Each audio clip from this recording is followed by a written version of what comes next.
ಅದು ರಿಚ್ ಸುದರ್ಶನ್ ಅವರ ಮನೆ. ಉದ್ದ ಕಾಲಿನ ಅನಾಮಿಕಾ ನಿಂತ್ಕೊಂಡಿರ್ತಾಳೆ. ಬಡವರಾದ ರಮೇಶ್, ಶಾರದಾ, ಪ್ರಸಾದ್ ಅನಾಮಿಕಳನ್ನು ನೋಡ್ತಾ ಇರ್ತಾರೆ. ನನ್ನ ಮಗಳನ್ನು ನೋಡ್ತಾ ಇದ್ದೀರಲ್ಲ, ಈ ಉದ್ದ ಕಾಲಿನಿಂದ ಯಾರು ಇವಳನ್ನ ಮದುವೆ ಮಾಡ್ಕೊಳ್ಳೋದಕ್ಕೆ ಮುಂದಕ್ಕೆ ಬರ್ತಾ ಇಲ್ಲ. ನೀವು ಮಾಡ್ಕೊಂಡ್ರೆ ನೀವು ಏನು ಕೇಳಿದ್ರೆ ಅದು ಕೊಡ್ತೀನಿ. ನಾನು ಅನಾಮಿಕಳನ್ನು ಮಾಡ್ಕೋತೀನಿ ರೀ, ಆದರೆ ನಮಗೊಂದು ಚಿಕ್ಕದಾದ ಮನೆ ಕೊಡಿ ಸಾಕು. ಆ ಮನೆಯಲ್ಲಿ ಇರ್ತಾ ಕೈಲಾದ ಕೆಲಸ ಮಾಡಿಕೊಂಡು ಸಂತೋಷದಿಂದ ಜೀವಿಸ್ತಾ ಇರ್ತೀವಿ ಎಂದು ರಮೇಶ್ ಹೇಳುತ್ತಲೇ ಸುದರ್ಶನ್ ಅನಾಮಿಕಾ ಸಂತೋಷ ಪಡುತ್ತಾರೆ. ತನಗೆ ಇದ್ದುದರಲ್ಲಿಯೇ ತನ್ನ ಉದ್ದ ಕಾಲಿನ ಮಗಳು ಅನಾಮಿಕಳಿಗೆ ವೈಭವವಾಗಿ ಮದುವೆ ನಡೆಸುತ್ತಾನೆ ಸುದರ್ಶನ್. ಚಿಕ್ಕದಾದ ಮನೆಯನ್ನು ವರದಕ್ಷಿಣೆಯಾಗಿ ಕೂಡ ಕೊಡುತ್ತಾನೆ. ಅದೇ ಮನೆಗೆ ಅನಾಮಿಕಳನ್ನು ಸಂಸಾರಕ್ಕೆ ಕಳಿಸುತ್ತಾನೆ. ಹೀಗೆ ದಿನಗಳು ಕಳೆಯುತ್ತಾ ಇರುತ್ತದೆ. ಒಂದು ದಿನ ಊರಿನಲ್ಲಿರುವ ಗಯ್ಯಾಳಿ ಸುಭದ್ರ ಶಾರದಾ ಇರುತ್ತಿರುವ ಚಿಕ್ಕದಾದ ಮನೆ ಹತ್ರ ಬರ್ತಾಳೆ. ಏನೇ ಗಯ್ಯಾಳಿ, ದಾರಿ ತಪ್ಪಿ ನನ್ ಮನೆಗ್ ಬಂದ್ಯಾ? ಇಲ್ಲ ಅಂದ್ರೆ ಏನೋ ಬೇಕು ಅಂತ ನನ್ ಮನೆಗ್ ಬಂದ್ಯಾ? ಅದೇನಕ್ಕ ಹಾಗೆ ಗಯ್ಯಾಳಿ ಅಂತ ಕರೀತೀಯ? ಸುಭದ್ರ ಅಂತ ನನಗೆ ಒಳ್ಳೆ ಹೆಸರಿದೆ ಅಲ್ವಾ? ಆ ಹೆಸರು ಹಿಡಿದು ಕರೆದ್ರೆ ಚೆನ್ನಾಗಿರುತ್ತಲ್ವಾ? ಸರಿ ಕಣೆ, ಮತ್ತೊಂದ್ಸಲ ಬಂದಾಗ ಗಯ್ಯಾಳಿ ಅಂತ ಅಲ್ದೆ ಸುಭದ್ರ ಅಂತ ಕರಿತೀನಿ. ಇಷ್ಟಕ್ಕೂ ಏನಕ್ಕೆ ಬಂದೆ ಮೊದಲದು ಹೇಳು.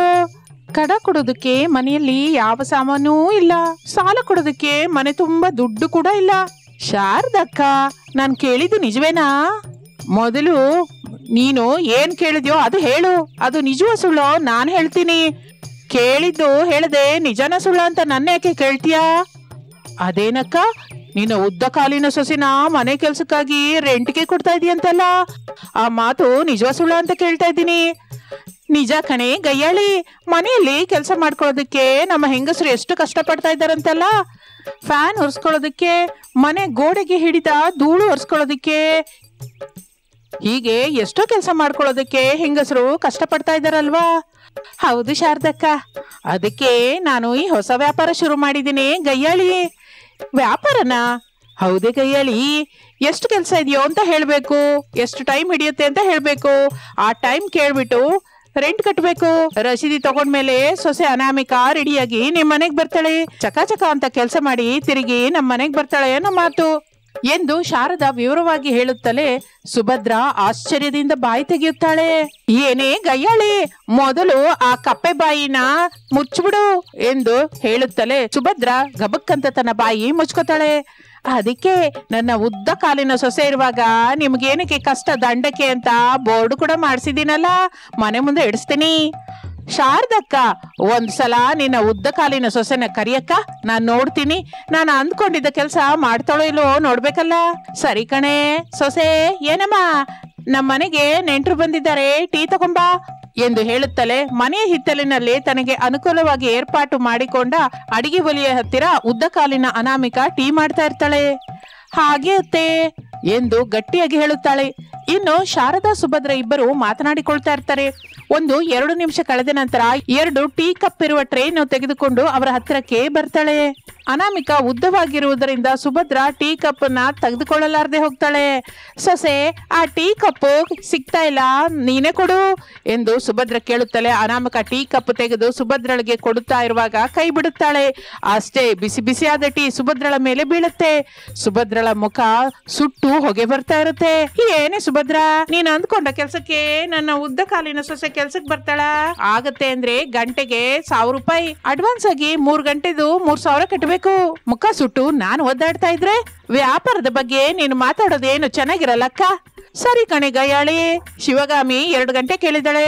ಅವಳಿಗೆ ಮಾವಿನ ತೋಟದಲ್ಲಿ ಏನೋ ಕೆಲಸ ಇದೆ ಅಂತ ಗಂಟೆಗೆ 1500 ಕೊಟ್ಟಿದ್ದಾಳೆ ಎಂದು ಹೇಳುತ್ತಲೇ ಸುಭದ್ರ ತನ್ನಲ್ಲಿ ತಾನು, ಆ ಶಿವಗಾಮಿ ನಾನು ಅಂದ್ಕೊಂಡ ಹಾಗೇನೆ ಈ ಉದ್ದನೆ ಅನಾಮಿಕಳನ್ನು ಕರ್ಕೊಂಡೋಗಿ ಕಳತನದಿಂದ ಮಾವಿನಕಾಯಿಗಳನ್ನು ಕೊಯ್ದು ಬಿಟ್ಟು ಮಾರಬೇಕು ಅಂದ್ಕೋತಾ ಇದ್ದಾಳೆ ನಮ್ಮ ಮಾತು. ಅದಕ್ಕೆ ಅವಕಾಶ ಕೊಡಲ್ವಲ್ಲ, ಗಂಟೆಗೆ 2000 ಕೊಟ್ಟು ಈ ಉದ್ದ ಕಾಲಿನ ಅನಾಮಿಕಳನ್ನು ನಾನೇ ಕರ್ಕೊಂಡು ಹೋಗ್ತೀನಿ ಎಂದು ತನ್ನ ಮನಸ್ಸಿನಲ್ಲಿ ಅಂದ್ಕೋತಾ ಇರ್ತಾಳೆ ಸುಭದ್ರ. ಆಗ ಶಾರದಾ, ಸೊಸೆ, ನಮ್ಮ ಮನೆ ಮೇಲೆ ಬಹಳ ಕಸ ಬಿದ್ದಿದೆ, ಅವುಗಳನ್ನೆಲ್ಲ ಶುಭ್ರ ಮಾಡು. ಹಾಗೆ ಅತ್ತೆ ಎಂದು ಕಸದ ಮೊರ ಹಿಡಿದುಕೊಂಡು ಆ ಮನೆಯ ಮೇಲೆ ಬಿದ್ದ ಕಸವನ್ನು ಗುಡಿಸಿ ಶಾರದಳಿಗೆ ತೋರಿಸುತ್ತಾಳೆ. ಅದನ್ನು ಕೂಡ ಸುಭದ್ರ ನೋಡುತ್ತಾಳೆ. ಆಗ ತನ್ನಲ್ಲಿ ತಾನು ಸುಭದ್ರ, ಈ ಉದ್ದ ಕಾಲಿನ ಅನಾಮಿಕ ನಾನು ಅಂದುಕೊಂಡ ಕೆಲಸನ ಅಂದುಕೊಂಡ ಹಾಗೆ ಮಾಡ್ತಾಳೆ, ನಾನು ರೆಂಟ್ಗೆ ಕರ್ಕೊಂಡು ಹೋಗ್ಬೇಕು ಎಂದು ಮನಸ್ಸಿನಲ್ಲಿ ಅಂದುಕೊಂಡು ಇನ್ನು ಮೇಲೆ ಶಾರದಳ ಹತ್ತಿರ 10,000 ರೂಪಾಯಿನ ದುಡ್ಡಿನ ಕಟ್ಟು ಶಾರದಳಿಗೆ ತೋರಿಸಿ ಕೊಟ್ಟು, ಅಕ್ಕ ಉದ್ದ ಕಾಲಿನ ಸೊಸೆನ ನನ್ ಜೊತೆ ಕಳಿಸು, ನಾನೀಗ ಕರ್ಕೊಂಡು ಹೋಗ್ತೀನಿ. ಸರಿ ಕಣೆ, ಕರ್ಕೊಂಡು ಹೋಗು ಎಂದು ಹೇಳಿ ಶಾರದಳಿಗೆ ಕೊಟ್ಟ ದುಡ್ಡನ್ನು ನೋಡಿ ಸಂತೋಷ ಪಡುತ್ತಾ ಇರುತ್ತಾಳೆ. ಇನ್ನು ಸುಭದ್ರ ಉದ್ದ ಕಾಲಿನ ಅನಾಮಿಕಳನ್ನು ಕರೆದುಕೊಂಡು ರೋಡಿನ ಮೇಲೆ ನಡ್ಕೊಂಡು ಮುಂದಕ್ಕೆ ಹೋಗ್ತಾ ಇರ್ತಾಳೆ. ಬೀದಿಯ ಕೊನೆಗೆ ಹೋದ ನಂತರ ಅವರಿಗೆ ಪ್ರಸಾದ್ ಎದುರಿಗೆ ಸಿಗುತ್ತಾನೆ. ಏನಮ್ಮ ಸೊಸೆ, ಎಲ್ಲಿಗೆ ಹೋಗ್ತಾ ಇದೀಯಾ? ಮಾವಯ್ಯ, ಇಲ್ಲಿ ನೋಡಿ, ಈಕೆ ಕರ್ಕೊಂಡು ಹೋಗ್ತಾ ಇದ್ದಾರೆ. ಮನೆ ಹತ್ರ ಈಕೆಗೆ ಏನೋ ಕೆಲಸ ಇದೆ ಅಂತೆ, ಅದಕ್ಕೆ ಕರ್ಕೊಂಡು ಹೋಗ್ತಾ ಇದ್ದಾರೆ. ಮನೆ ಹತ್ರ ಕೆಲ್ಸವಿದ್ಯಾ? ಸುಭದ್ರ, ನಿನ್ ಮನೆ ಆ ಕಡೆ ಅಲ್ವಾ, ಮತ್ತೆ ಈ ಕಡೆ ಎಲ್ಲಿ ಕರ್ಕೊಂಡು ಹೋಗ್ತಾ ಇದೀಯಾ? ಭಾವನವ್ರೆ, ಶಾರದಕ್ಕಂಗೆ ಎಲ್ಲ ವಿವರವಾಗಿ ಹೇಳಿದ್ದೀನಿ, ನೀವೇನು ಗಾಬರಿ ಆಗ್ಬೇಡಿ. ಅನಾಮಿಕಳಿಗೆ ಏನು ಆಗಲ್ಲ, ಬಹಳ ಚಿಕ್ಕದಾದ ಕೆಲಸ, ಚಿಟಿಕೆಯಲ್ಲಿ ಆಗಿ ಹೋಗುತ್ತೆ. ಚಿಟಿಕೆಯಲ್ಲಿ ಆಗೋ ಹೋಗೋ ಕೆಲ್ಸಕ್ಕೆ 10,000 ಏನಕ್ಕೆ ಕೊಟ್ರಿ ಮತ್ತೆ ಎಂದು ಅನಾಮಿಕ ಹೇಳುತ್ತಲೇ ಪ್ರಸಾದ್ ಆಶ್ಚರ್ಯ ಹೋಗುತ್ತಾ, ಏನು 10,000 ಕೊಟ್ಲಾ? ಏನಾಗಿರುತ್ತೆ? ಹೌದು ಮಾವಯ್ಯ, ನಿಜವಾಗಿ ಅಕ್ಷರಶಃ 10,000 ರೂಪಾಯಿ ಕೊಟ್ಟಿದ್ದಾರೆ. ಬೇಕು ಅಂದ್ರೆ ನೀವೇ ಕೇಳಿ. ಭಾವನವ್ರೆ, ನೀವು ಮನೆಗೆ ಹೋಗಿ, ಅಕ್ಕ ನಿಮಗೆಲ್ಲ ವಿವರವಾಗಿ ಹೇಳ್ತಾಳೆ ಎಂದು ಹೇಳಿ ಸುಭದ್ರ ಅಲ್ಲಿಂದ ಮುಂದಕ್ಕೆ ಹೋಗುತ್ತಾ ಇರುತ್ತಾಳೆ. ನಾನು ಹೋಗಿ ಬರ್ತೀನಿ ಮಾವಯ್ಯ ಎಂದು ಅನಾಮಿಕ ಪ್ರಸಾದನಿಗೆ ಹೇಳಿ ಸುಭದ್ರಳ ಹಿಂದೆ ನಡೆದುಕೊಂಡು ಹೋಗ್ತಾ ಇರ್ತಾಳೆ. ಪ್ರಸಾದ್ ಅಲ್ಲಿಂದ ನಡೆದುಕೊಳ್ಳುತ್ತಾ ಮನೆಗೆ ಬರ್ತಾನೆ. ಸುಭದ್ರ, ಉದ್ದ ಕಾಲಿನ ಅನಾಮಿಕ ಇಬ್ಬರು ಸೇರಿ ಮಾವಿನ ತೋಟದ ಹತ್ರಕ್ಕೆ ಬರ್ತಾರೆ. ಚಿಕ್ಕತೆ, ಇದೇನಿದು, ಮಾವಿನ ತೋಟಕ್ಕೆ ಕರ್ಕೊಂಡ್ ಬಂದ್ರಿ? ಇಬ್ರು ಸೇರಿ ಕಣ್ಣು ಮುಚ್ಚಾಲೆ ಆಡೋಣ ಸೊಸೆ. ಅಯ್ಯೋ ಅತ್ತೆ, ಕುಳ್ಳಗಿರುವ ನೀವು, ಉದ್ದ ಕಾಲಿನವಿರುವ ನಾನು, ಎಲ್ಲಿ ಬಚ್ಚಿಕೊಂಡ್ರು ಕಾಣಿಸ್ತೀವಿ. ಈ ವಿಷಯವೇನೋ ಮನೆ ಹತ್ರನೇ ಹೇಳಿದ್ರೆ ನಾನು ಆಗ್ಲೇ ಬೇಡ ಅಂತ ಹೇಳ್ತಾ ಇದ್ದೆ ಅಲ್ಲ. ಈಗ ಅತ್ತೆ ದುಡ್ಡು ಕೊಡಿ ಅಂದ್ರೆ ಕೊಡಲ್ಲ, ನಿಮ್ಮ ದುಡ್ಡು ಲಾಸ್ ಆಗಿ ಹೋದ ಹಾಗೆ. ಉದ್ದ ಕಾಲಿನ ಸೊಸೆ, ನಾನು ಚೀಲ ಹಿಡ್ಕೊಂಡು ನಿಂತಿರ್ತೀನಿ, ನೀನು ಚಕಚಕ ನಿನ್ನ ಕೈಗೆ ಸಿಕ್ಕ ಮಾವಿನಕಾಯಿನ ಕೊಯ್ದು ಚೀಲದಲ್ಲೇ ಹಾಕ್ತಾ ಇರು, ಸರಿನಾ? ಅಯ್ಯೋ ಚಿಕ್ಕತೆ, ನನ್ನನ್ನು ಇದುವರೆಗೂ ಬಹಳ ಜನ ಮನೆ ಕೆಲಸಕ್ಕಾಗಿ ಕರ್ಕೊಂಡು ಹೋದ್ರು ಹೊರತು ಹೀಗೆ ಕಳ್ತನಕ್ಕಾಗಿ ಯಾರು ಕರ್ಕೊಂಡು ಹೋಗಿಲ್ಲ, ನೀವೇ ಕರ್ಕೊಂಡ್ಬಂದ್ರಿ. ನಿಜಕ್ಕೂ ಇದು ತುಂಬಾ ತಪ್ಪು ರೀ, ಇಂತಹ ಕೆಲಸ ಅಂತೂ ನಾನು ಮಾಡಲ್ಲ. ಇದೇನೆ ಇಲ್ಲಿಗೆ ಬಂದ್ಮೇಲೆ ಹೀಗೆ ಶಾಕ್ ಕೊಡ್ತಾ ಇದೀಯಾ? ನೋಡೇ, ಆ ತೋಟದ ಮಾಲಿ ಇಲ್ಲದ ಹಾಗಿದ್ದಾನೆ, ಇದೇ ಒಳ್ಳೆ ಸಮಯ, ಕಾಲಕ್ಷೇಪ ಮಾಡದೆ ಗಬಗಬ ಮಾವಿನಕಾಯಿ ಕೊಯ್ದು ಚೀಲದಲ್ಲಿ ಹಾಕ್ತಾ ಇರು. ಅಯ್ಯೋ ರಾಮ, ನಾನು ಇಂಥ ಕೆಲಸ ಮಾಡಲ್ಲ ರೀ ಎಂದು ಅನಾಮಿಕ ಹೇಳಿ ಆ ಮಾವಿನ ತೋಟದ ಹತ್ತರಿಂದ ಹೊರಟು ಹೋಗುತ್ತಾಳೆ. ಇದೇನಿದು, ಈ ಉದ್ದ ಕಾಲಿನ ಸೊಸೆ ಹೀಗೆ ಮಾಡಿದ್ಲು, ಈಗ ನನ್ನ ಪರಿಸ್ಥಿತಿ ಏನು? ಎಲ್ಲೂ ಕೆಲಸವಾಗ್ಲಿಲ್ಲ, ಆ ಕಡೆ 10,000 ರೂಪಾಯಿನೂ ಹೋದಾಗೆ ಎಂದು ದುಃಖ ಪಡುತ್ತಾ ಇರುತ್ತಾಳೆ ಸುಭದ್ರ. ಇನ್ನು ಉದ್ದ ಕಾಲಿನ ಅನಾಮಿಕ ಅಳುತ್ತಾ ಮನೆಗೆ ಬರುತ್ತಾಳೆ. ಅನಾಮಿಕ ಹಾಗೆ ಅಳ್ತಾ ಇರೋದನ್ನ ನೋಡಿ ಶಾರದಾ, ಪ್ರಸಾದ್, ರಮೇಶ್ ಮೂವರು ಗಾಬರಿಯಾಗಿ ಹೋಗ್ತಾರೆ. ಏನಾಯ್ತು ಸೊಸೆ, ಯಾಕೆ ಹಾಗೆ ಅಳ್ತಾ ಇದೀಯಾ? ಅನಾಮಿಕಾ, ಏನಾಯ್ತು, ಯಾಕೆ ಅಳ್ತಾ ಇದೀಯಾ? ನಿನ್ನ ಯಾರಾದ್ರೂ ಏನಾದ್ರು ಅಂದ್ರ? ಅನಾಮಿಕಾ, ಏನಮ್ಮ ಸೊಸೆ, ನಿನ್ನ ಕರ್ಕೊಂಡು ಹೋದ ಸುಭದ್ರ ಏನಾದ್ರು ಅಂದ್ಲಾ ಏನೋ? ಹೇಳು ತಾಯಿ, ನೀನ್ ಹಾಗೆ ಅಳ್ತಾ ಇದ್ರೆ ನಮಗ್ ತುಂಬಾ ನೋವಾಗುತ್ತಲ್ಲ, ಏನ್ ನಡೀತಾ ಹೇಳು ಎಂದು ಪ್ರಸಾದ್ ಕೂಡ ಕೇಳುತ್ತಲೇ ಇನ್ನು ಅನಾಮಿಕ ಕಣ್ಣೀರು ಒರೆಸಿಕೊಂಡು, ಮಾವಯ್ಯ, ಆ ಸುಭದ್ರ ಅತ್ತೆ ನನ್ನನ್ನು ಮಾವಿನಕಾಯಿ ತೋಟಕ್ಕೆ ಕರ್ಕೊಂಡು ಹೋಗಿ ಎಂದು ಅನಾಮಿಕ ಹೇಳೋದು ಪೂರ್ತಿಯಾಗುವ ಮೊದಲೇ, ಹೇಳುತ್ತಾಯಿ, ಮಾವಿನ ತೋಟದ ಹತ್ರ ಕರ್ಕೊಂಡು ಹೋಗಿ ನಿನ್ನ ಉದ್ದನ ಕಾಲಿನ ಮೇಲೆ ಹೊಡೆದ್ಲ ಏನೋ? ಇಲ್ಲ ಮಾವಯ್ಯ, ನನ್ನನ್ನ ಮಾವಿನಕಾಯಿನ ಕಳ್ತನ ಮಾಡು ಅಂತ ಹೇಳಿದ್ಲು. ನಾನು ಕಳ್ತನ ಮಾಡೋದಕ್ಕೆ ಅಲ್ವಲ್ಲ ಮಾವಯ್ಯ, ಅಷ್ಟೊಂದು ಆಸ್ತಿನ ಬೇಡ ಅಂತ ಹೇಳಿ ನಿಮ್ ಜೊತೆ ಬದುಕೋದಿಕ್ ಬಂದೆ.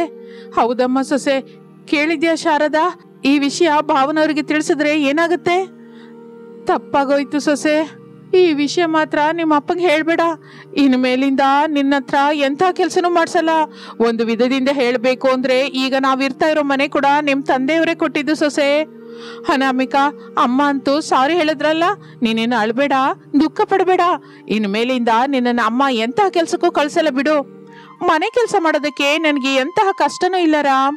ಯಾವಾಗಾದರೂ ನಾನು ಅನಾಮಿಕಾ ರಮೇಶ್ ಆಗಿ ಬದಲಾದೆನೋ ಆಗಲೇ ಈ ಬಡ ಜೀವನಕ್ಕೆ ಅಭ್ಯಾಸ ಬಿದ್ದೆ. ಕೈಲಾದ ಕೆಲಸ ಮಾಡ್ಕೊಂಡು ನಮ್ಮವರನ್ನ ನಾನು ಸಾಕಬೇಕು ಅಂದ್ಕೊಂಡೆ. ಅದಕ್ಕೆ ಮನೆ ಕೆಲಸ ಮಾಡೋದಕ್ಕೆ ಕರೆದ್ರೆ ನಾನು ಬೇಡ ಅನ್ನದೆ ಹೋಗ್ತಾನೆ ಇದ್ದೆ. ಅವ್ರು ಕೊಟ್ಟ ದುಡ್ಡು ಅತ್ತೆ ತಗೊಂತಾನೆ ಇದ್ದಾರೆ. ಹೌದು ಸೊಸೆ, ಹಾಗೆ ಬಂದ ದುಡ್ಡಿನಿಂದಲೇ ನಾವು 3 ಹೊತ್ತು ತಿನ್ನಲಿಕ್ಕೆ ಆಗ್ತಾ ಇದೆ. ಸ್ವಲ್ಪ ಹೆಚ್ಚು ದುಡ್ಡು ಬರುತ್ತೆ ಅಂತ ಆಸೆ ಪಟ್ಟೆ ಹೊರತು ಈ ಸುಭದ್ರ ಹೀಗೆ ಮಾಡ್ತಾಳೆ ಅಂತ ಅಂದ್ಕೊಂಡಿಲ್ಲಮ್ಮ. ಇನ್ಯಾವತ್ತೂ ನಿನಗೆ ಅಂತಹ ಕೆಲ್ಸಕ್ಕೆ ಕಳ್ಸಲ್ಲ, ಸರಿನಾ? ಸರಿ ಅತ್ತೆ, ಎಂದು ಹೇಳಿ ಆ ದಿನದಿಂದ ಉದ್ದ ಕಾಲಿನ ಅನಾಮಿಕಳ ಕೈಯಿಂದ ಮನೆ ಕೆಲಸಗಳನ್ನು ಮಾಡಿಸುತ್ತಾ ಸಂತೋಷದಿಂದ ಜೀವಿಸುತ್ತಾ ಇರ್ತಾರೆ. ಒಂದು ದಿನ ಕೊಡಗಳನ್ನು ಹಿಡಿದುಕೊಂಡು ಶಾರದಾ ಪ್ರಸಾದ್ ದಂಪತಿಗಳು ಹೊಲದ ಹತ್ತಿರವಿರುವ ಮಾವಿನ ಮರದ ಹತ್ತಿರಕ್ಕೆ ಬರ್ತಾರೆ. ಮರಕ್ಕೆ ಬೆಳೆದಿರುವ ಕಾಯಿಗಳನ್ನು ನೋಡುತ್ತಾ ಸಂತೋಷ ಪಡುತ್ತಾ, ಶಾರದಾ, ಮರಕ್ಕಿರುವ ಪ್ರತಿ ಮಾವಿನಕಾಯನ್ನ ನಾವು ಸರಿಯಾಗಿ ಉಪಯೋಗಿಸಿದ್ರೆ ನಮಗಿರುವ ಸಾಲವೆಲ್ಲ ತೀರಿ ಹೋಗುತ್ತೆ, ಮೇಲಾಗಿ ಆದಾಯ ಕೂಡ ಮಿಕ್ಕುತ್ತೆ. ಹೀಗೆ ಬೆಳೆ ಕೈಗೆ ಬರುತ್ತಲೇ ಹಾಗೆ ದುಡ್ಡು ತಗೊಂಡು ಸುದರ್ಶನ್ ಬಾಬುನ ನೋಡಿ ದುಡ್ಡು ಕೊಡ್ಬೇಕು, ಇಲ್ಲ ಅಂದ್ರೆ ಅವನು ಅಂದ್ಕೊಂಡ ಕೆಲಸ ಮಾಡ್ತಾನೆ. ಮೊದಲೇ ಅವನಿಗೆ ಮೂರ್ಖ ಅನ್ನುವ ಹೆಸರು ಕೂಡ ಇದೆಯಲ್ಲ. ಇದ್ರೆ ಇರ್ಲಿ ಬಿಡು ಶಾರದಾ, ಕಿಲೋಮೀಟರ್ ದೂರದಲ್ಲಿರುವ ಕೆರೆ ಹತ್ರದಿಂದ ನೀರು ತಗೊಂಡು ಬಂದು ಈ ಮರಕ್ಕೆ ಹೊಯ್ತಾ ಇರೋದು ಈ ಮರದಿಂದ ಬರುವ ಹಣ್ಣನ್ನು ಮಾರ್ಕೊಂಡು ನಮ್ಮ ಸಾಲ ತೀರಿಸ್ಕೋಬೇಕು ಅಂತ. ಸರಿ ಬಿಡಿ, ಬನ್ನಿ ಎಂದು ಇಬ್ಬರು ಕೊಡಗಳನ್ನು ತೆಗೆದುಕೊಂಡು ಕೆರೆಯ ಹತ್ತಿರಕ್ಕೆ ಬರುತ್ತಾರೆ. ಕೊಡದ ತುಂಬಾ ನೀರು ತುಂಬಿಕೊಂಡು ಬಂದು ಮಾವಿನ ಮರಕ್ಕೆ ಹೊಯ್ತಾ ಇರ್ತಾರೆ. ಇನ್ನು ಮತ್ತೊಂದು ಕಡೆ ಮನೆ ಹೊರಗೆ ರಮೇಶ್ ನಿಂತ್ಕೊಂಡಿರ್ತಾನೆ. ಅನಾಮಿಕಾ, ಅನಾಮಿಕಾ, ಬೇಗ ಬಾ, ನಾವು ಹೊಲದ ಹತ್ರ ಹೋಗ್ಬೇಕು. ಅಮ್ಮನವರು ನೀರು ತಂದು ತಂದು ಸುಸ್ತಾಗಿ ಹೋಗಿರ್ತಾರೆ ಎಂದು ಅನ್ನುತ್ತಾ ಇರುವಾಗ ಒಳಗಡೆಯಿಂದ ಮಕ್ಕಳು ಹರೀಶ್ ಭವ್ಯರನ್ನು ಕರೆದುಕೊಂಡು ರಮೇಶನ ಹತ್ತಿರಕ್ಕೆ ಬರ್ತಾಳೆ ಅನಾಮಿಕಾ. ಡ್ಯಾಡಿ, ನಾನು ತಂಗಿ ಇಲ್ಲೇ ಆಡ್ಕೋತೀವಿ, ಆ ಮಾವಿನ ಮರದ ಹತ್ರಕ್ಕೆ ಬರಲ್ಲ. ಹೌದು ಡ್ಯಾಡಿ, ಇಲ್ಲೇ ಆಡ್ಕೊಂತೀವಿ. ಇಲ್ಲಿ ಬೇಡ ತಾಯಿ, ಬಿಸಿಲು ತುಂಬಾ ಇದೆ, ಅಲ್ಲಾದ್ರೆ ಮಾವಿನ ಮರದ ಕೆಳಗೆ ತಣ್ಣಗಿರುತ್ತೆ, ಅಲ್ಲೇ ಆಡ್ಕೋಬಹುದು ಎಂದು ಹೇಳುತ್ತಲೇ ಮಕ್ಕಳು ಸಂತೋಷ ಪಡುತ್ತಾರೆ. ಮಕ್ಕಳನ್ನು ಕರೆದುಕೊಂಡು ರಮೇಶ್ ಅನಾಮಿಕರು ಮನೆಯಿಂದ ಹೊರಡುತ್ತಾರೆ. ಅರ್ಧ ಗಂಟೆಯ ನಂತರ ಎಲ್ಲರೂ ಸೇರಿ ಮಾವಿನ ಮರದ ಹತ್ರಕ್ಕೆ ಬರ್ತಾರೆ. ಸೊಸೆ, ಮಕ್ಕಳನ್ನು ಯಾಕೆ ಕರ್ಕೊಂಬಂದೆ? ಮನೆ ಹತ್ರ ಇದ್ರೆ ಬಿಸಿಲಿನಲ್ಲಿ ಎಲ್ಲಂದ್ರೆ ಅಲ್ಲಿ ಬಿದ್ದು ಆಡ್ತಾ ಇದ್ದಾರೆ ಅತ್ತೆ, ಅದಕ್ಕೆ ಈ ಮಾವಿನ ಮರದ ಹತ್ರಕ್ಕೆ ಕರ್ಕೊಂಬಂದೆ. ಸರಿ ಕಣೆ ಸೊಸೆ, ಬಾ, ನೀರ್ ತಗೊಂಬಂದು ಈ ಮಾವಿನ ಮರಕ್ಕೆ ನಾವು ಹೊಯ್ಬೇಕಲ್ಲ ಎಂದು ಇಬ್ಬರು ಕೊಡಗಳನ್ನು ತೆಗೆದುಕೊಂಡು ನೀರಿಗಾಗಿ ಹೋಗುತ್ತಾರೆ. ಹಾಗೆ ದಿನಗಳು ಕಳೆಯುತ್ತಾ ಇರುತ್ತದೆ. ಒಂದು ದಿನ ಸುಡುತ್ತಿರುವ ಬಿಸಿಲನ್ನು ತಡೆಯಲಾರದೆ ಬಡ ಅತ್ತೆ ಸೊಸೆಯರು ಶಾರದಾ ಅನಾಮಿಕರು ಕೊಡಗಳನ್ನು ಹಿಡಿದುಕೊಂಡು ಒಂದು ದೊಡ್ಡ ಮಾವಿನ ಮರದ ಕೆಳಗೆ ಕೂತಿರ್ತಾರೆ. ಅಮ್ಮೋ ಅತ್ತೆ, ಏನಿದು ಬಿಸಿಲು? ಹೀಗಾದ್ರೆ ನಾವು ಅಲ್ಲೆಲ್ಲೋ ಇರುವ ಕೆರೆಯಿಂದ ನೀರು ತಗೊಂಡು ಬಂದು ಈ ಮಾವಿನ ಮರದ ದಾಹ ತೀರಿಸ್ಬೇಕು ಅಂದ್ರೆ ಕಷ್ಟವೇ ಆಗುತ್ತಲ್ಲ ಅತ್ತೆ. ಕಷ್ಟನೇ ಸೊಸೆ, ಆದ್ರೆ ತಪ್ಪಲ್ವಲ್ಲ. ನಾಳೆ ನಮ್ಮ ಬದುಕು, ಮಕ್ಕಳ ಭವಿಷ್ಯತ್ತು ಎಲ್ಲ ಈ ಮಾವಿನ ಮರದ ಮೇಲೆ ಆಧಾರವಾಗಿದೆ. ಮೊದಲು ನನಗೆ ಈ ವಿಷಯವೇನೂ ಅರ್ಥವಾಗ್ತಿಲ್ಲ ಅತ್ತೆ. ಸೊಸೆ, ನಾವು ಈಗ ಈ ಮಾವಿನ ಮರಕ್ಕೆ ಕಿಲೋಮೀಟರ್ ದೂರದಲ್ಲಿರುವ ಕೆರೆಯಿಂದ ನೀರು ತಗೊಂಬಂದು ಹೊಯ್ದ್ರೇನೆ ಈ ಮಾವಿನ ಮರ ಒಣಗದೆ ಚೆನ್ನಾಗಿರುತ್ತೆ. ಆಗಲೇ ಈ ಮಾವಿನ ಮರಕ್ಕೆ ಬೆಳೆದ ಕಾಯಿಗಳೆಲ್ಲ ಒಣಗದೆ ಫಳಫಳ ಹೊಳಿತಾ ಇರುತ್ತೆ ಎಂದು ಶಾರದಾ ಹೇಳುತ್ತಾ ಇದ್ದಾರೆ. ಅನಾಮಿಕಾ ಮಾತಿನ ಮಧ್ಯದಲ್ಲಿ ಸೇರ್ಕೊಂಡು, ಈಗ ಅರ್ಥವಾಯ್ತು ಅತ್ತೆ, ಈ ಮರಕ್ಕೆ ಬಂದ ಮಾವಿನಕಾಯಿಗಳನ್ನು ಮಾರ್ಕೊಳ್ಳೋಣ, ಹಾಗೆ ಬಂದ ದುಡ್ಡಿನಿಂದ ನಾವು ಸಂತೋಷವಾಗಿ ಬದುಕುತ್ತಾ ಮಕ್ಕಳನ್ನ ಓದಿಸ್ಕೋಬೇಕು ಅಂತ. ಹಾಗೆ ಅಲ್ವಾ ಅತ್ತೆ? ಹೌದು ಕಣೆ ಸೊಸೆ ಎಂದು ಅತ್ತೆ ಸೊಸೆಯರಿಬ್ಬರು ಮಾತನಾಡಿಕೊಳ್ತಾ ಇರ್ತಾರೆ.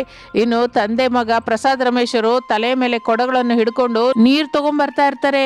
ಅಪ್ಪ, ಇಷ್ಟು ಬಿಸಿಲಿನಲ್ಲಿ ನೀರ್ ತಗೊಂಡ್ಬರೋದು ಅಷ್ಟು ಅಗತ್ಯನೇ ಹೇಳು? ಅಗತ್ಯನೇ ಮಗನೇ, ಮೈಯಲ್ಲಿ ಶಕ್ತಿ ಇದ್ದಾಗಲೇ 2-3 ಕೊಡ ನೀರ್ ತಂದಿಟ್ಕೊಳ್ಳೋದು ಒಳ್ಳೇದೇ ಅಲ್ವೇನೋ?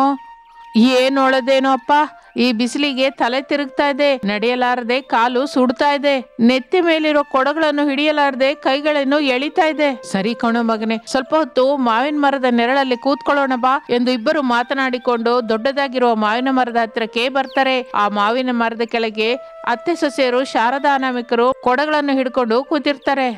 ಮಗನೇ, ನಿನ್ನ ಕೊಡದಲ್ಲಿರೋ ನೀರನ್ನ ಹಾಗೆ ಇಡು, ನಾವು ಕುಡಿಬಹುದು ಎಂದು ಹೇಳುತ್ತಲೇ ರಮೇಶ್ ಕೊಡವನ್ನು ಇಳಿಸಿ ಮರದ ಕೆಳಗೆ ಇಡುತ್ತಾನೆ. ಪ್ರಸಾದ್ ಮಾತ್ರ ಕೊಡದಲ್ಲಿರುವ ನೀರನ್ನೆಲ್ಲ ತೊಟ್ಟಿಯಲ್ಲಿ ಹಾಕುತ್ತಾನೆ.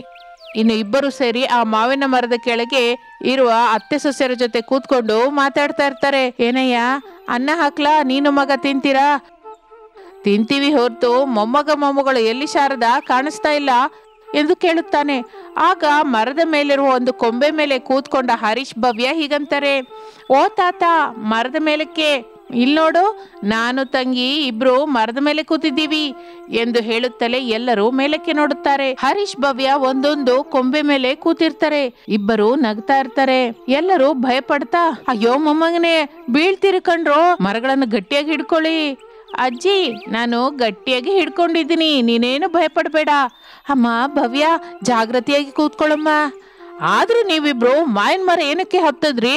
ನೀವೆಲ್ಲರೂ ನೀರಿಗಾಗಿ ಹೋದ್ರಿ, ಕೆಳಗೆ ಆಡ್ಕೊಳ್ಳೋಣ ಅಂದ್ರೆ ಬಿಸಿಲು ತುಂಬಾ ಇದೆ. ಏನ್ ಮಾಡಲು ಅರ್ಥವಾಗದೆ ನಾನು ತಂಗಿ ಮಾತನಾಡಿಕೊಳ್ತಾ ಜಿದ್ದಿಯ ಮೇಲೆ ಮರ ಹತ್ಬಿಟ್ವಿ. ಹೇಗೋ ಹತ್ಬಿಟ್ರಿ ಬಿಡಿ, ಜಾಗೃತಿಯಾಗಿ ಇಳಿದು ಬನ್ನಿ. ನೀವ್ಯಾರು ಗಾಬರಿಯಾಗಬೇಡಿ, ನಾನು ಜಾಗೃತಿಯಾಗಿ ಇಳಿತೀವಿ ಎಂದು ಹೇಳುತ್ತಾ ಇರುವಾಗ ಪ್ರಸಾದ್ ಮನೆಯ ಪಕ್ಕದಲ್ಲಿರುವ ಗೋವಿಂದ್ ಓಡೋಡಿ ಅವರ ಹತ್ರಕ್ಕೆ ಬರ್ತಾನೆ. ಏನಯ್ಯ ಪ್ರಸಾದು, ನೀನೇನು ಇಲ್ಲಿ ಫ್ಯಾಮಿಲಿ ಜೊತೆ ಮಾವಿನ ಮರದ ಕೆಳಗೆ ಮಧ್ಯಾಹ್ನ ಮೀಟಿಂಗ್ ಇಟ್ಕೊಂಡಿದ್ಯಾ? ಅಲ್ಲಿ ಆ ಸುದರ್ಶನ್ ನಿಮ್ಮ ಮನೆಗೆ ಬಂದು ಬೀಗ ಹಾಕ್ತಾ ಇದ್ದಾನೆ ಎಂದು ಹೇಳುತ್ತಲೇ ಎಲ್ಲರೂ ಶಾಕ್ ಆಗುತ್ತಾರೆ. ಅವರನ್ನು ನೋಡಿ, ಇನ್ನು ನೀವು ಶಾಕ್ ಆಗಿದ್ದು ಸಾಕು, ಮೊದಲು ಮನೆಗೆ ಹೋಗಿ ಆ ಸುದರ್ಶನ್ ಬಾಬುನ ಬೇಡ್ಕೊಳ್ಳಿ ಎಂದು ಹೇಳುತ್ತಲೇ ಕೊಂಬೆ ಮೇಲೆ ಕೂತಿರುವ ಹರೀಶ್ ಭವ್ಯರನ್ನು ಬಿಟ್ಬಿಟ್ಟು ಪ್ರಸಾದ್, ರಮೇಶು, ಶಾರದಾ, ಅನಾಮಿಕಾ ಮನೆ ಕಡೆಗೆ ಓಡುತ್ತಾ ಇರ್ತಾರೆ. ಇನ್ನು ಶಾರದಳ ಮನೆ ಹತ್ತಿರ ಇರುವ ಸುದರ್ಶನ್, ಅವನ ಹತ್ತಿರ ಕೆಲಸ ಮಾಡುವ ಇಬ್ಬರು ಕೆಲಸದವರು ಕೋಲು ಹಿಡ್ಕೊಂಡು ನಿಂತಿರ್ತಾರೆ. ಎಲ್ಲರೂ ಓಡೋಡಿ ಅಲ್ಲಿಗೆ ಬರ್ತಾರೆ.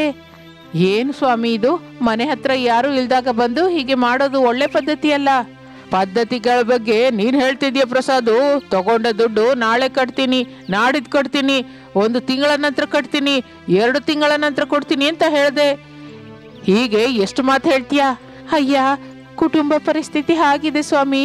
ಬಡವರು ಕೂಲಿ ಕೆಲಸ ಮಾಡಿ ಬಂದ ದುಡ್ಡಿನಿಂದ ನಾವು ಬದುಕೋದೇ ಕಷ್ಟವಾಗಿದೆ. ಇನ್ನು ಅದಕ್ಕೆ ನಿಮ್ಮ ಹತ್ರ ಮಾಡಿದ ಸಾಲ ತೀರಿಸಲಾಗದೆ ಹೋಗ್ತಾ ಇದ್ದೀವಿ. ಅದಕ್ಕೆ ಅಲ್ವಾ ಪ್ರಸಾದ್ ನಾನು ನಿನ್ ಮನೆನ ಜಪ್ತಿ ಮಾಡ್ಕೋತಾ ಇದ್ದೀನಿ ಎಂದು ಹೇಳುತ್ತಾ ಇರುವಾಗ ಅವನ ಹತ್ತಿರ ಕೆಲಸ ಮಾಡುತ್ತಿರುವ ಇಬ್ಬರು ವ್ಯಕ್ತಿಗಳು ಆ ಮನೆಯೊಳಗೆ ಹೋಗಿ ಸಾಮಾನುಗಳನ್ನು ತೆಗೆದು ಬಂದು ಹೊರಗೆ ಬಿಸಾಕ್ತಾ ಇರ್ತಾರೆ. ಪ್ರಸಾದ್, ರಮೇಶ್, ಶಾರದಾ, ಅನಾಮಿಕರು ಎಷ್ಟೋ ಬೇಡಿಕೊಂಡರು ಸುದರ್ಶನ್ ಕೇಳದೆ ಆ ಮನೆಯನ್ನು ತನ್ನ ಅಧೀನದಲ್ಲಿ ತೆಗೆದುಕೊಂಡು ಬೀಗ ಹಾಕೊಂಡು ಅಲ್ಲಿಂದ ಹೊರಟು ಹೋಗುತ್ತಾನೆ ಸುದರ್ಶನ್. ಇನ್ನು ಮಾಡುವುದಕ್ಕೇನೂ ಇಲ್ಲದೆ ದುಃಖ ಪಡುತ್ತಾ ಹೊರಗೆ ಬಿದ್ದ ಸಾಮಾನುಗಳನ್ನು ತೆಗೆದುಕೊಂಡು ಮನೆಯಿಂದ ಹೊರಡುತ್ತಾರೆ ಆ ಕುಟುಂಬ. ಮಾವಿನ ಮರದ ಕೊಂಬೆಗಿರುವ ಉಯ್ಯಾಲೆಯಲ್ಲಿ ಹರೀಶ್ ಭವ್ಯ ಇಬ್ಬರು ಜೋಕಾಲಿ ಆಡುತ್ತಾ ಇರ್ತಾರೆ. ದುಃಖದಿಂದ ಎಲ್ಲರೂ ಆ ಮಾವಿನ ಮರದ ಹತ್ರಕ್ಕೆ ಬರ್ತಾರೆ. ಆ ಮರದ ಕೆಳಗೆ ಯೋಚನೆಯಿಂದ ಕೂತಿರ್ತಾರೆ, ಕಣ್ಣೀರು ಹಾಕೋತಾ ಇರ್ತಾರೆ. ಇಂತಹ ಪರಿಸ್ಥಿತಿ ಬರಬಾರ್ದು ಅಂತಾನೆ 1 ವಾರದಿಂದಲೇ ಹೇಳ್ತಾ ಇದ್ದೀನಿ, ಹೋಗಿ ಆ ಸುದರ್ಶನ್ ಭಾವನನ್ನ ನೋಡ್ಕೊಂಬನ್ನಿ ಅಂತ. ನನ್ನ ಮಾತನ್ನ ನೀವು ಕೇಳಲಿಲ್ವಲ್ಲ? ಸರಿ ಕಣೆ ಶಾರದಾ, ಆಗಿದ್ದೇನೋ ಆಗಿ ಹೋಯ್ತು. ಈಗ ನಾವಿರೋದೆಲ್ಲಿ? ರಾತ್ರಿ ತಿಂದು ಮಲಗೋದೆಲ್ಲಿ? ನನ್ನನ್ನು ಕೇಳಿದ್ರೆ ನಾನೇನು ಹೇಳಬೇಕು ರೀ? ಇಲ್ಲೇ ಶಾರದಾ, ಈ ಮಾವಿನ ಮರನ ನಂಬ್ಕೊಂಡು ಬದುಕೋಬೇಕು ಅಂದ್ಕೊಂಡ್ವಿ. ಇನ್ನು ಮಾವಿನ ಮರವೇ ನಮಗೆ ದಾರಿ ತೋರಿಸುತ್ತೆ ಎಂದು ಹೇಳುತ್ತಾ ಇರುವಾಗ ಆಗ ಮಾವಿನ ಮರ ಮಾತನಾಡುತ್ತೆ. ದುಃಖ ಪಡಬೇಡಿ, ಇಂತಹ ಬಿಸಿಲಿನಲ್ಲಿ ನೀರು ಸುರಿದು ನನ್ನನ್ನು ಬದುಕಿಸಿದ್ದೀರಾ. ಈಗ ನೀವು ಕಷ್ಟದಲ್ಲಿದ್ದೀರಾ, ನಾನು ನಿಮ್ಮನ್ನ ಕಾಪಾಡ್ಕೋತೀನಿ ಎಂದು ಮಾವಿನ ಮರ ಅನ್ನುತ್ತಲೇ ಎಲ್ಲರೂ ಆಶ್ಚರ್ಯ ಹೋಗುತ್ತಾರೆ. ಆದರೆ ಮಕ್ಕಳು ಮಾತ್ರ ಮಾವಿನ ಮರ ಮಾತನಾಡುವುದಕ್ಕೆ ಬಹಳ ಸಂತೋಷಿಸುತ್ತಾರೆ. ತಂಗಿ ತಂಗಿ, ಮಾವಿನ ಮರ ತುಂಬಾ ಚೆನ್ನಾಗಿ ಮಾತಾಡ್ತಿದೆ ತಂಗಿ, ಕೇಳ್ತೀಯಾ? ಹೌದು ಅಣ್ಣಯ್ಯ, ಮರ ಮಾತಾಡೋದು ನಾನು ಈಗಲೇ ನೋಡ್ತಾ ಇದ್ದೀನಿ ಎಂದು ಅವರಿಬ್ಬರು ಮಾತನಾಡುತ್ತಾ ಇರುವಾಗ ಎಲ್ಲರೂ ಸ್ವಲ್ಪ ಹೊತ್ತಿಗೆ ಶಾಕ್ ಇಂದ ಎಚ್ಚೆತ್ಕೋತಾರೆ. ಮಾತನಾಡುತ್ತಿರುವ ಮಾವಿನ ಮರದ ಕಡೆಗೆ ನೋಡುತ್ತಾರೆ. ಹೇಳಿ, ನಾನು ನಿಮಗೆ ಯಾವ ವಿಧದಿಂದ ಸಹಾಯ ಮಾಡಬಲ್ಲೆ? ಅಜ್ಜಿ, ತಾತಯ್ಯ, ನಾನು ತಂಗಿ ಹೇಳಿದ್ರೆ ನೀವು ನಂಬಿಲ್ಲ ಅಲ್ವಾ? ಈಗ ನೋಡಿ, ಮಾವಿನ ಮರ ಮಾತಾಡ್ತಾ ಇದೆ. ಮಮ್ಮಿ, ಡ್ಯಾಡಿ, ನೀವು ಕೂಡ ನೋಡಿ, ಮಾವಿನ ಮರ ಮಾತಾಡ್ತಾ ಇದೆ. ಮೊದಲು ನಮ್ಮ ಜೊತೆ ಮಾತಾಡಿ ಒಂದು ಉಯ್ಯಾಲೆ ಕೊಟ್ಟಿತ್ತು ಎಂದು ಮಕ್ಕಳನ್ನುತ್ತಾರೆ. ಇನ್ನು ಅವರ ಮಾತನ್ನು ಕೇಳಿದ ಮೇಲೆ ಅತ್ತೆ ಸೊಸೆಯರು ಆ ಮಾವಿನ ಮರವನ್ನು ಸಾಕ್ಷಾತ್ ದೈವ ಸ್ವರೂಪವಾಗಿ ಭಾವಿಸುತ್ತಾರೆ. ತಮ್ಮ ಕಷ್ಟವನ್ನು ತೀರಿಸಲು ಆ ಮಾವಿನ ಮರವೇ ತಮಗಾಗಿ ಬಂದಿದೆ ಅಂದುಕೊಂಡು ಅತ್ತೆ ಸೊಸೆಯರು ಕೈ ಮುಗಿದು, ನೋಡು ತಾಯಿ, ಈಗ ನಮಗೆ ಇರೋದಕ್ಕೆ ಮನೆ ಇಲ್ಲ, ಬದುಕಲಿಕ್ಕೆ ಬೇರೆ ದಾರಿ ಕೂಡ ಇಲ್ಲ. ಅವೆರಡು ಕೊಡಮ್ಮ, ಅದಕ್ಕೂ ಹೆಚ್ಚಿನ ಆಸೆ ಇಲ್ಲ ತಾಯಿ. ತಪ್ಪದೆ ನೀವು ಕೋರಿಕೊಂಡ ಹಾಗೆ ಇರೋದಕ್ಕೆ ಮನೆನೂ ಕೊಡ್ತೀನಿ, ಬದುಕೋದಕ್ಕೆ ದಾರಿನೂ ತೋರಿಸ್ತೀನಿ ಎಂದು ಹೇಳುತ್ತಿದ್ದ ಹಾಗೆ ಗಾಳಿಯಲ್ಲಿ 2 ಮಾವಿನ ಹಣ್ಣು ಪ್ರತ್ಯಕ್ಷವಾಗುತ್ತದೆ. ಆ ಹಣ್ಣಿನ ಕಡೆಗೆ ಎಲ್ಲರೂ ಅದ್ಭುತವಾಗಿ ನೋಡ್ತಾ ಇರ್ತಾರೆ. ಒಂದು ಮಾವಿನ ಹಣ್ಣು ಮನೆ ಹಾಗೆ ಬದಲಾಗುತ್ತೆ, ಮತ್ತೊಂದು ಮಾವಿನ ಹಣ್ಣು ಜ್ಯೂಸ್ ಕೊಳಾಯಿ ಹಾಗೆ ಬದಲಾಗುತ್ತೆ. ನೋಡಿ ಅತ್ತೆ ಸೊಸೆಯರೇ, ನೀವು ಕೋರಿಕೊಂಡ ಹಾಗೆ ಇರೋದಕ್ಕೆ ಮನೆ ಕೊಟ್ಟಿದ್ದೀನಿ, ಬದುಕೋದಿಕ್ಕೆ ದಾರಿ ತೋರಿಸಿದ್ದೀನಿ. ಈ ಮನೆಯಲ್ಲಿರುತ್ತಾ ನಾನು ಕೊಟ್ಟ ದಾರಿಯನ್ನು ಉಪಯೋಗಿಸುತ್ತಾ ನನ್ನನ್ನು ಕೂಡ ಕಾಪಾಡಿಕೊಳ್ಳುತ್ತಾ ನಿಮ್ಮ ಮಕ್ಕಳ ಜೊತೆ ಸಂತೋಷದಿಂದ ಜೀವನವನ್ನು ಸಾಗಿಸಿರಿ. ಎಂದು ಆ ಮಾವಿನ ಮರ ಹೇಳುತ್ತಲೇ ಮನೆಯಲ್ಲಿರುವವರೆಲ್ಲರೂ ಎಷ್ಟೋ ಸಂತೋಷ ಪಡುತ್ತಾರೆ. ಕೃತಜ್ಞತೆಯಿಂದ ಎಲ್ಲರೂ ಮಾವಿನ ಮರಕ್ಕೆ ನಮಸ್ಕರಿಸುತ್ತಾರೆ. ಸ್ವಲ್ಪ ಹೊತ್ತಿಗೆ ಆ ಮಾವಿನ ಮರ ಮಾಮೂಲಿ ಮರವಾಗಿ ಬಿಡುತ್ತದೆ. ಇನ್ನು ಆ ದಿನದಿಂದ ತಂದೆ ಮಗ ಕೆರೆಯಿಂದ ನೀರು ತಂದು ಮಾವಿನ ಮರಕ್ಕೆ ಪ್ರತಿನಿತ್ಯವೂ ಸುರಿತಾ ಇರ್ತಾರೆ. ಸಾಕ್ಷಾತ್ ದೈವ ಸ್ವರೂಪವಾಗಿ ಆ ಮಾವಿನ ಮರವನ್ನು ನೆನೆಸುತ್ತಾ ಇರುತ್ತಾರೆ. ಅತ್ತೆ ಸೊಸೆಯರು ಮಾವಿನ ಹಣ್ಣಿನ ಜ್ಯೂಸನ್ನು ಮಾರಾಟ ಮಾಡಿಕೊಳ್ಳುತ್ತಾ ಜೀವನ ಸಾಗಿಸುತ್ತಾ ಇರ್ತಾರೆ. ಆ ಮಾವಿನ ಮರ ಪ್ರಸಾದಿಸಿದ ಮನೆಯಲ್ಲಿರುತ್ತಾ ಮಾವಿನ ಜ್ಯೂಸ್ ಮಾರಾಟ ಮಾಡಿ ಬಂದ ಹಣದಿಂದ ಮಕ್ಕಳನ್ನು ಓದಿಸುತ್ತಾ ಅನಾಮಿಕಾ ಕುಟುಂಬ ಸಂತೋಷದಿಂದ ಜೀವಿಸುತ್ತಾ ಇರುತ್ತೆ.